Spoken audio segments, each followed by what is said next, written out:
अस्सलाम वालेकुम प्यारे साथियों, मैं आपकी होस्ट अफशीन अशीर आपकी खिदमत में आज अपनी ही लिखी हुई एक कहानी बलख शहजादी लेकर हाजिर हुई हूँ। जी तो आइए हम सुनते हैं अपनी कहानी। अब किस ख्याल में गुम है ये लड़की? बाप के आने का टाइम हो रहा है, रोटी कब पकाएगी? महारानी साहिबा। अम्मी हुजूर की आवाज़ थी कि इंडिया का कोई बम जो हमारे कानों के करीब फटा और हम ऐसे उछले जैसे कोई सी बिच्छू ने डंक मार दिया हो। आ! क्या देख रही हो अब? महारानी जी, जाके रोटी पकाओ। हमने महीन सी आवाज़ में एहतजाज करने की कोशिश की, पर अम्मी हुजूर की घूरी ने हमें गर्मी में भी रोटी पकाने के लिए बावर्ची खाने का रुख करने पर मजबूर कर दिया। जब से अब्बा हुजूर की ज़बानी अपने ख़ानदान का पता चला था, हमें बिना देखे ही पंख लग गए थे। पर अब्बा हुजूर ने सब बताने के बाद इतराना तो दूर, हमसे फ़ख्र करने का हक भी छीन लिया, ये बोल कर के तुम क्या हो ये याद रखो और अपने आप को इस काबिल बनाओ कि तुम पर फ़ख्र किया जाए, ना कि अपने आबाओ अजदाद पर, या फलाना मामू इस पोस्ट पर हैं, फलाना जो नेवी में है वो मेरे चचा हैं।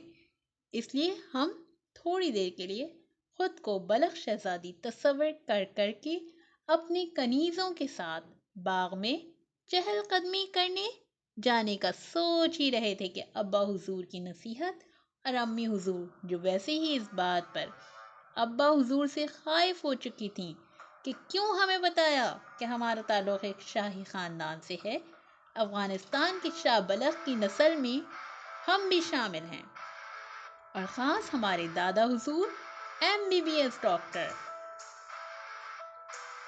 हमें अच्छी तरह से याद है कि एक दफ़ा हम अपने दादा हुजूर के साथ उनके क्लिनिक चले गए। वहाँ पहुँचकर तो हमारी सांसों में जो लाल पीली नीली सिरप की बदबू माजरत के साथ हमारे हवासों पर ऐसा सवार हुई कि हमने फौरन ही उल्टी शुरू कर दी।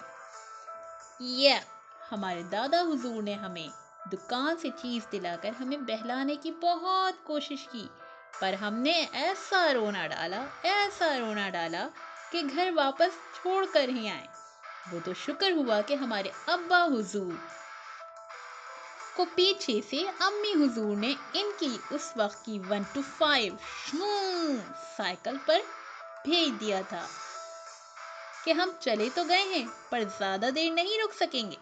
हमारी आदत का हमारी अम्मी हुजूर का शुरू से ही पता था।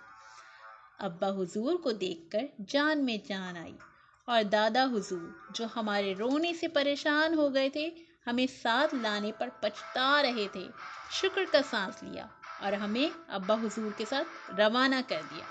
खैर, ये तो हमारा ददियाल था, अब ज़रा ननियाल की भी खबर लीजिए।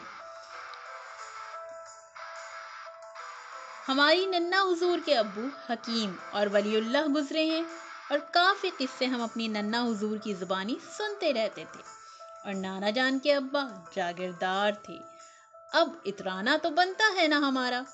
अम्मी हुजूर हमें काम में सुस्ती करते देखती तो फौरन हमारी दुखती रग पर हाथ रख देती, हमें महारानी बोलकर। पर हम भी ये सोचकर खुद को मुतमईन रखते कि महारानी ना सही, शहजादी तो है ही।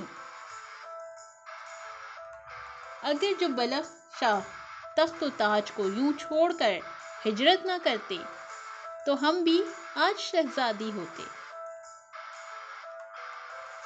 काफ़ी गौर व फिक्र के बाद हम इस नतीजे पर पहुँचे कि हम कामचोर या सुस्त नहीं, और हमारी अम्मी हुजूर एक लफ्ज़ और इस्तेमाल करती थी हमारे लिए, हिट्टी। पहली दफ़ा सुन रहे हैं ना? शुरू में हम भी बड़ा परेशान हुए थे इस लफ्ज़ को सुनकर, लेकिन जब इसकी तारीफ़ हमारी अम्मी हुजूर ने की तो हमें भी समझ में आ गया कि ये क्या है। हठ धर्म। चलें आपके लिए बताए देते हैं। हठ धर्म यानी अपनी बात पर डट जाना। بلکہ شاہی خاندان کا اثر ہے جو ہم نے اتنا شاہانہ مزاج پایا ہے۔ اس پر ابا حضور کے لاڈ پیار نے کچھ بگاڑا ہوا تھا، لیکن ابا حضور کی نصیحت بھولے نہیں تھے ہم کہ بے شک ہم بلخ شہزادی نہ صحیح، حلیمہ سلطان بن کر کسی ارطغرل کا تو انتظار کر سکتے ہیں نا۔ ہماری کہانی کیسی لگی آپ کو؟ کامنٹ باکس میں اپنے کامنٹ سے ہمیں ضرور آگاہ کیجیے گا۔ اگلی کہانی تک کے لیے اللہ حافظ، شکریہ۔